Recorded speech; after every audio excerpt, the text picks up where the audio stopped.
రైటికా breaking news చూస్తున్నాం. నిజామాబాద్ జిల్లా మోర్తాడ్ మండలం వడ్యట్ గ్రామంలో విద్యుత్ శాఖ అధికారుల నిర్లక్ష్యంతో పెద్ద ప్రమాదం తప్పింది.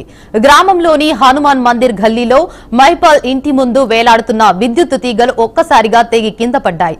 ఆ సమయంలో మైపాల్ తన కూతురుతో కలిసి అక్కడ ఉండగా అదృష్టవశాత్తు ఇద్దరు సురక్షితంగా బయటపడ్డారు. 2 నెలల క్రితమే కరెంటు తీగలు ప్రమాదకరంగా వేలాడుతున్నాయని విద్యుత్ శాఖకు ఫిర్యాదు చేసినప్పటికీ అధికారులు పట్టించుకోలేదని బాధితులు మహిపాల్ దంపతులు ఆవేదన వ్యక్తం చేశారు. మా ప్రాణాలు పోయాకే అధికారులు స్పందిస్తారా అంటూ వారు ఆగ్రహం వ్యక్తం చేశారు.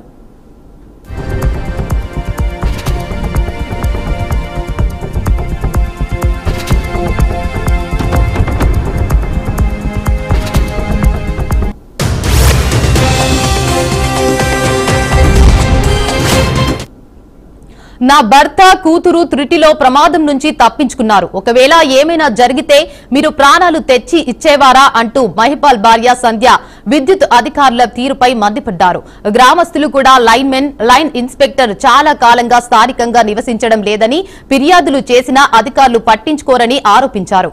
కరెంటు తీగలు తెగబడిన విషయాన్ని లైన్ మెన్ కు ఫోన్ చేసి చెప్పగా సమస్యను పరిష్కరించడానికి బదులుగా వారినే బెదిరించాడని మహిపాల్ తెలిపారు. మా ఇష్టం వచ్చినప్పుడు వస్తాం అంటూ లైన్ మెన్ దురుసుగా సమాధానం ఇచ్చినట్లు స్థానిక ప్రజలు చెప్పారు.